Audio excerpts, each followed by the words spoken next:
તો બહારથી ક્રિસ્પી અને અંદરથી સોફ્ટ ફૂલેલા અને એકદમ ટેસ્ટી બાજરીના વડા તો છઠ પર બનાવીને સાતમ પર ખાઈ શકાય તેવા. ફ્રેન્ડ્સ, આજે હું શેર કરીશ તમારી સાથે મેથી બાજરીના વડા બનાવવાની રેસીપી. અહીં આગળ આપણે 1 કપ બાજરીનો લોટ લઈ લીધો છે, બાઇન્ડિંગ માટે ઘઉંનો લોટ લીધો છે 1 કપ અને ક્રિસ્પી થાય એના માટે રવો લીધો છે 2 ચમચી અને 1 કપ મેથી લઈ લીધી છે આપણે. હવે આપણે લોટ બાંધી લઈશું. તો દહીં એડ કરીશું.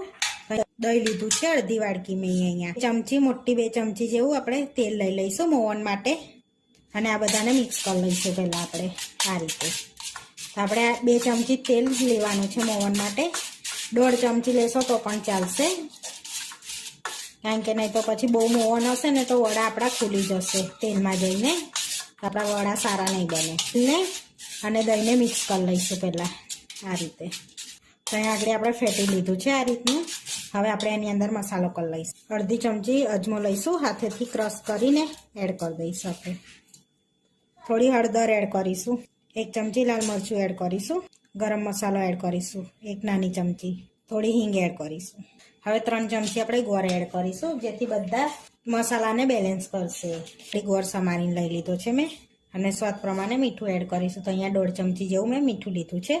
હવે આ બધાને પહેલાં આપણે મિક્સ કરી લઈશું, જેથી ગોળ પણ અંદર ઓગળી જશે એ રીતનો. હા, ઓગાળી લીધો છે. હવે ચપટી સોડા એડ કરીશું, જેથી વડા આપણા ફૂલે.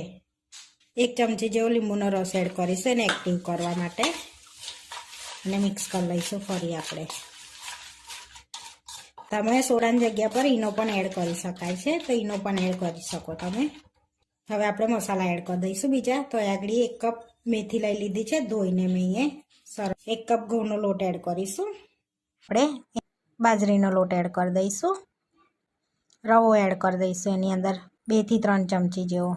1 ચમચી જેવું વાટેલું લસણ એડ કરીશું. ચમચી લીલા મરચાંની પેસ્ટ એડ કરીશું. અડધી ચમચી આદુની પેસ્ટ એડ કરીશું. 2 ચમચી તલ એડ કરીશું આપણે અંદર. 1 વાડકી ધાણા એડ કરીશું. હવે આપણે આ બધું મિક્સ કરી લઈશું પહેલાં. તો આપણે આનો લોટ ઢીલો નથી બાંધવાનો કે નથી કઠણ બાંધવાનો, આનો મીડિયમ લોટ બાંધવાનો છે આપણે. જે બનાવી શકે ને એ રીતનો લોટ બાંધવાનો છે આપણે. હાથેથી મિક્સ કરી લઈશું અને પાણીની જેમ જરૂર પડે ને એમ એડ કરીશું પાણીને. આપણે બધું મિક્સ કરી લઈશું આપણે સરસ એવું. હવે આપણે બધું મિક્સ કરી લીધું છે. હવે આપણે બહુ પાણીની જરૂર નહીં પડે, 2 ચમચી જેવું પાણીની જરૂર પડશે. આપણે 2 ચમચી જેવું એડ કરી દઈશું અને મિક્સ કરી દઈશું આપણે બધું. સરસ એવો લોટ બાંધી લેવાનો છે. તો કઠણ થોડોક લોટ રાખીશું આપણે. આ રીતનો કઠણ લોટ બાંધી લીધો છે. હવે 1 ચમચી જેવું બીજું પાણી એડ કરીને આપણે એને સરસ આમ કરી લઈશું, મિક્સ કરી લઈશું. આ રીતનો કેળવી લેવાનો છે. એ રીતનો આપણે કેળવી લેવાનો છે અને લોટને મસળી લેવાનો છે, જેથી આપણા વડા સરસ થશે. બસ મિક્સ કરી લીધું છે. 1 ચમચી તેલ એડ કરી લઈશું અને એને ફરી આપણે કેળવી લેવાનો છે. આને તો તેલ એડ કરીને આ રીતે સરસ એવો લોટ બંધાઈ ગયો છે. હવે 2-5 મિનિટ જેવું રેસ્ટ આપીશું. બહુ નહીં આપે નહીં તો ઢીલો થઈ જશે આપણે લોટ. રેસ્ટ આપે 5 મિનિટ થઈ ગઈ છે લોટને. આપણે હવે સહેજ તેલવાળો હાથ કરીને આપણે મિક્સ કરી લઈશું પહેલાં લોટને આ રીતે. હવે થોડોક આપણે આમાં લોટ લઈને આ રીતની સાઈઝમાં બોલ વાળી લઈશું, આટલી સાઈઝમાં. હવે બધા બોલ્સ વાળી લીધા છે આપણે. હવે આપણે વડા બનાવી લઈશું. તો અહીંયા પોલિથીન લઈ લીધી છે અને તેલથી પહેલાં ગ્રીસ કરી લઈશું આપણે આ રીતે. હવે એક બોલ મૂકીને આપણે આ રીતે પ્રેસ કરી લઈશું. તો તમારે જેટલો થીક રાખવો હોય એટલો થીક રાખવાનો ને જેટલો પાતળો કરવો હોય એટલો પાતળો કરવાનો. અહીંયા આપણે આ રીતનો થોડોક થીક રાખ્યો છે. તો આ રીતના આપણે બધા વડા બનાવ્યા છે. તો હવે થોડાક તલ સ્પ્રિંકલ કરી લઈશું આ રીતે ઉપર આપણે અને પ્રેસ કરી લઈશું આ રીતની, એટલે અંદર એક બાજુ ચોંટી જઈએ. હવે આપણે તરી લઈશું વડાને. તો વડાને તરવા માટે તેલ મૂકી લીધું છે. થોડોક લોટ એડ કરીને ચેક કરી લઈશું. આપણે તેલ સરસ ગરમ થઈ ગયું છે. તો હવે આપણે વડાને અંદર એડ કરી દઈશું આ રીતે અંદર.